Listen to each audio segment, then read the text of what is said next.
He attended Fairfield University and after graduation started a job as an auditor at PricewaterhouseCoopers, working at the Gold Building in Hartford. Since then, he has built a career rooted in accountability, leadership, and humility, and a family grounded in faith, honesty, and respect. He is both a certified public accountant and certified financial analyst. He received his master's in business administration from Cornell University and served as a Wharton Business School Fellow. Taught as an adjunct faculty at NYU Stern Business School, London Business School, Cambridge University, and as a visiting professor of management practice at Oxford. His experience spans the globe and includes positions as chief executive of some of the world's largest companies, including General Electric, which used to be here in Connecticut. Yeah. If you remember that? Keyword, used to. And UBS. Please welcome our final speaker for this evening, the next governor of the state of Connecticut, His Excellency Bob Stefanowski.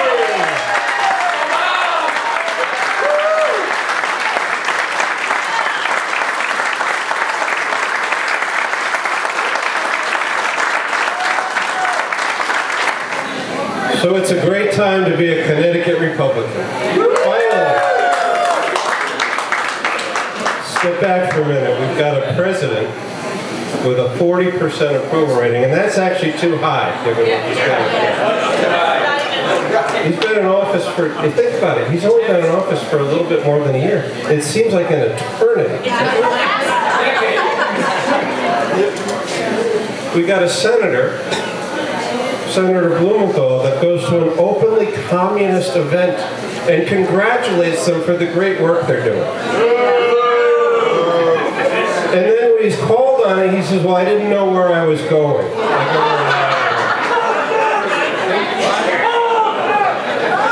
You got a congresswoman in the 5th District, Joanna Hayes, who's had her kids on the federal payroll for 2 years now. And when asked what they're doing, she says they're managing my passwords. I mean, how much time does it take to manage your passwords? And we got a governor, and don't get me going on the governor.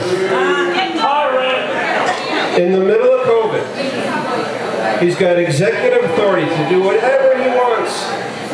Unilateral authority like we've not seen in this state in decades, perhaps not ever. And he needs a COVID testing company. And there's hundreds of COVID testing companies all across the country. And he goes through everything and he narrows it down and he awards a $26 million contract on a no-bid basis. And guess who owns the company?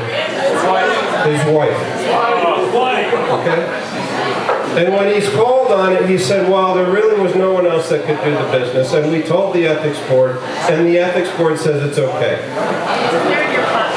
The Democrats have become so arrogant. They don't care what anybody's doing. And you know what, ladies and gentlemen? That spells a big win for Republicans across the board in 2022. People are fed up with it. They're tired of government being in every single nook and cranny of our lives. They want it done with, and they want to make a change.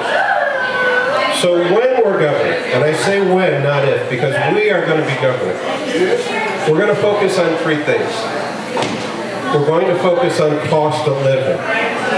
Out there by the bar, with all the heavy drinkers, I was approached 4 times tonight by people that have retired or on a fixed income and simply cannot afford to live here anymore. That is wrong. And it's not just income taxes. You learn a lot. I've done a lot of things wrong in that first election. I'm the first one to admit. But I'll tell you what, I learned from my mistakes. And it is broader than the income tax. It's about the cost of utilities.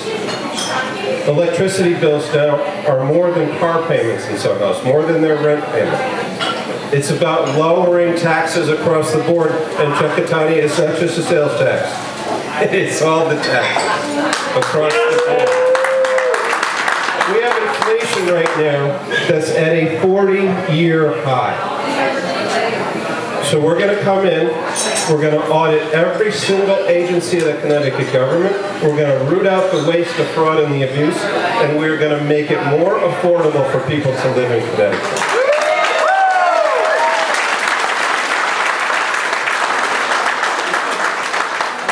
Public safety, number 2. There's only 3, so don't get, we're not going to be here for hours. Public safety. What was government set up to do in the first place? Keep us safe. Keep us safe. Government was not set up, and I credit the people that were recognized earlier. Parents should have the say whether their kids wear a mask to school.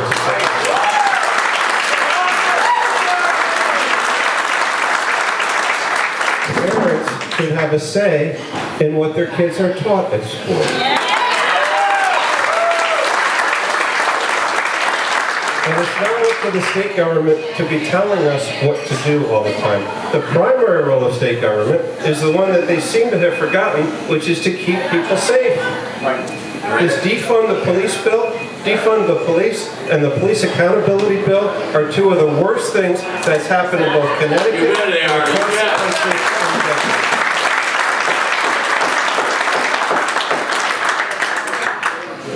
We had 2 of the highest, most violent years in Hartford and New Haven last year. You've got kids stealing cars 10, 11, 12 times with absolutely no consequences. I've spent a lot of time with police forces. We were endorsed by our first one, the Stanford Association of Police, last week, and I'll tell you, ladies and gentlemen, there are a lot more coming, and fingers crossed it's going to include the state police as well. They are tired of Democrats, and they are coming our way. We're going to reverse portions of this police accountability bill. We're going to give back qualified immunity to officers. You shouldn't be able to come after an officer's house, an officer's college savings, and everything personally that officer owns for making a mistake on the job. Certainly if an officer does something wrong, he needs to be held accountable, but they also need to be able to do their jobs. Governor Lamont has taken away the ability for law enforcement to do their jobs. We're going to get it back for them.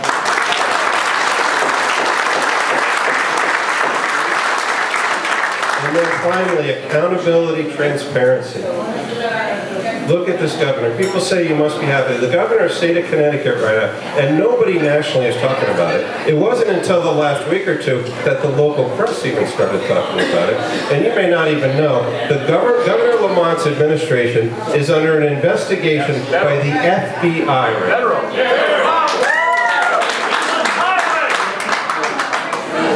They've been going around to schools, and they've been saying, good news, school, good news, town aid, we've got $1 million so you can build a school. And they say, great. And they say, well, by the way, if you don't use my hand-picked contractor, you're not getting the money. It's been going on for years. It's alleged, I have to stress, but the Governor of Lamont has lost 3 of his top officials just this year. There's something there. We need to get to the bottom of it. There needs to be an independent investigation by the state of Connecticut. We should not be relying on the FBI to clean up our dirty work. We're demanding it. Our representatives in the House and Senate are demanding it, and we're going to get it. We're going to get to the bottom of the corruption that's been going on in Connecticut for the last 20 years.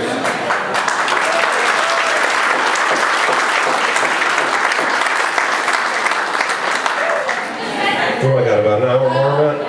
You got it. 4 years. You have 4 years. That's November. I'm going to close with this. You saw tonight we got some terrific candidates. I'm pleading with you. Let's not screw this up. The Democrats are trying to give us this election. We have to stay together. We have to focus on the 85 to 90% of things we agree with as Republicans. Public safety, affordability, low taxes, freedom. Let's stick to that, and let's not argue amongst ourselves. Yeah, we're never going to agree on 10%. Let's focus on the 90% where we agree. Let's stay together, and let's work our tails off. I commit to you, I'm going to work my tail off. I got a lot of feedback, Bob. You were too calm last time. I am not going to be calm this time, ladies and gentlemen.